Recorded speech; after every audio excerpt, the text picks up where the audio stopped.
근데 이제 불법은 그건 거야. 언제 어떻게 쓸지 모른단 말이에요.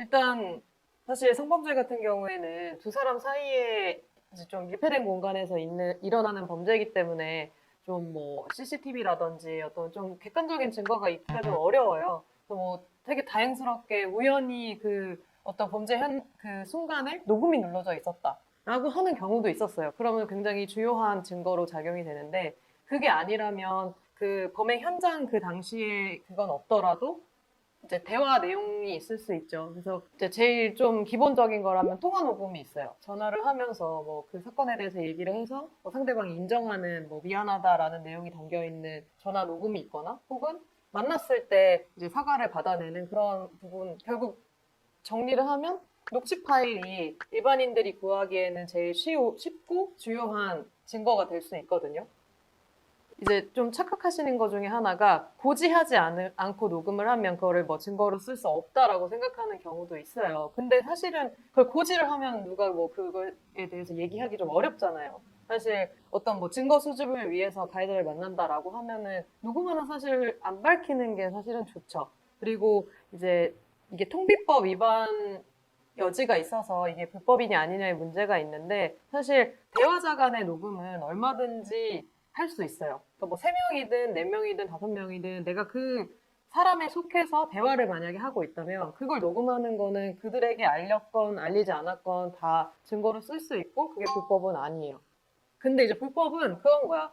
두 사람이 얘기하고 있는데 나는 그 대화자가 아니야. 근데 뒤에서 몰래 그거를 엿듣는 거예요. 그게 이제 통신비밀법 위반으로 불법 증거가 돼서 이제 쓸 수 없는 증거가 되는 건데 내가 대화자라면 그 녹음은 뭐 얼마든지 증거가 될 수 있거든요. 그래서 이제 증거 수집을 위해서 뭐 상대방을 만난다라고 하면 저는 미리 좀 뭐 이렇게 핸드폰 녹음 켜고 들어가거나 아니면 뭐 실제로 녹음기 갖고 들어가도 뭐 상관없으니까 이게 내가 녹음을 하는지를 몰라야 사람이 실제 그 솔직하게 얘기를 할 수 있단 말이에요. 그래서 녹음은 말을 안 해도 되고 대화자 간에 녹음하는 건 얼마든지 쓸 수 있으니까 뭔가 증거가 부족한 상황에서 수집을 해야 된다라고 생각을 하시면 미리 녹음을 눌러서 고지를 하지 않은 상황에서 수집을 하는 게 저는 맞다고 봐요. 아, 그리고 그 통화 녹음되는 기종은 제발 그 자동 통화 녹음되도록 설정 꼭 해두셔야 돼요. 그 사과폰은 사실 그런 기능이 없어서 막 어플 미리 깔고 막 이러는데 사실 저희 그 삼성폰은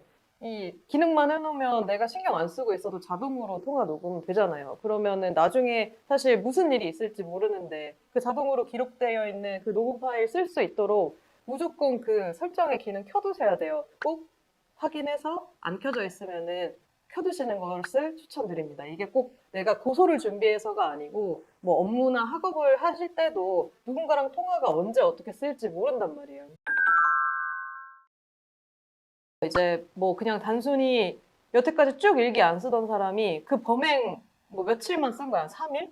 그 사건의 증거를 만들려고 그 한 며칠간만 일기를 썼구나라고 판단할 수 있는데 만약에 이 사람이 막 몇 건씩 일기를 쓰던 사람이고 그 일기 그 사건 당일 말고도 굉장히 많은 거예요. 그러면 사실 이 사람은 자신의 일상을 기록하던 사람이고 그러면 충분히 증거로 활용될 수 있고 실제로 제가 그 진행했던 성범죄 사건 중에서도 손으로 일기를 쓰시는 분은 아니었고 블로그에 계속 기록을 해두시던 분인 거예요. 비공개로. 이게 블로그 같은 경우는 수정을 하면은 수정된 시간도 이렇게 기록이 되더라고요. 근데 그 작성된 그 날이 수정되지 않은 그 기록인 거예요. 그게 계속 남아 있었고, 그리고 그 날뿐만 아니라 그분도 여러 날을 항상 기록을 하시던 분이라서 그게 증거가 채택이 돼서 가해자가 기소가 돼가지고 재판으로 가서 처벌까지 진행이 됐죠. 수정되지 않는다는 거 확인하고 이전부터 계속 일상을 기록하셨던 분이다라는 거를 이제 재판부에도 어필을 했더니 실제로 그냥 만약에 글로 썼던 일기라고 한다면 볼펜의 잉크가 뭐 어느 정도 지났나 이런 것도 감정하는 방법도 쓰이고 있어서 충분히 이 일기라든지 뭐 이렇게 썼던 메모라든지 이런 것들도 어떤 범죄 혐의를 입증하는데 충분히 활용할 수 있는 증거가 됩니다. 이제 뭐 그 범행을 완전히 직접적으로 증명하지는 못하더라도 사건이 발생한 뭐 직후 이럴 때 내가 친구한테 나 어제 이런 일 당해가지고 어제 너무 놀랬다. 그래서 너무 힘들다라든지, 혹은 그 사건 직후에 내가 어떤 병원을 다녀온, 꼭 그 병원에 가서 내가 어떤 범죄 피해를 당해가지고 내가 지금 온 거다라고 밝히지 않더라도 병원에 갔었던 기록, 그런 것들이 다 정황 증거로서 기능을 할 수 있거든요. 그래서 뭐, 그런 어떤 범행 시점에 가까운 동안에 일어났던 어떤 많은 일들이 다 증거로서 기능할 수 있기 때문에, 특히나 뭐 친구 혹은 뭐 지인한테 피해 사실을 이야기했었던 부분은 굉장히 유의미한 증거로 쓰일 수 있거든요.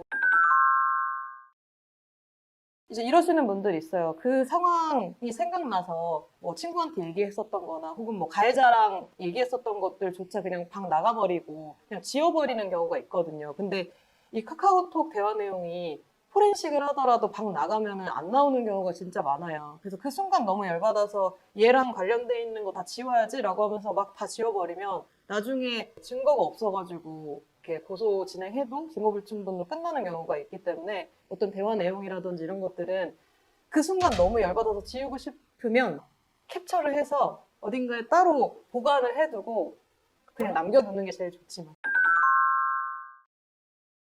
그냥 뭔가 이거를 꼭 고소를 준비해야겠다가 아니더라도 내가 이 사람한테 사과를 받고 싶다라는 생각이 들 수 있잖아요. 이게 뭐 꼭 증거로서 증거 수집의 일환이 아니라.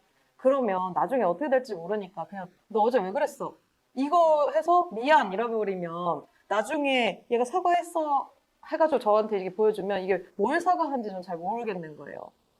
둘은 알지. 너 왜 그랬어? 뭐, 어제 미안. 이러면은 둘은 아는데, 구체적인 행위를 너 어제 나한테 어떻게 해서 이렇게 한 거 진짜 나 뭐 너무 속상해. 좀 언급을 해주시는 게 나중에 뭐 그걸 증거로 활용을 한다든지 뭐 그런 부분에서 도움이 될 수 있으니까, 뭔가 너 어제 진짜 나한테 왜 그랬어? 나 어제 너무 힘들었어. 뭐 이렇게 두리뭉실하게 말하고 미안 이렇게 해버리면 솔직히 좀 증거로서 가치가 많이 없어요. 부인해버리면 그냥 뭐 어제 싸웠는데 그냥 그거에 대해서 미안하다 한 거다라고 하면은 입증할 게 없거든요.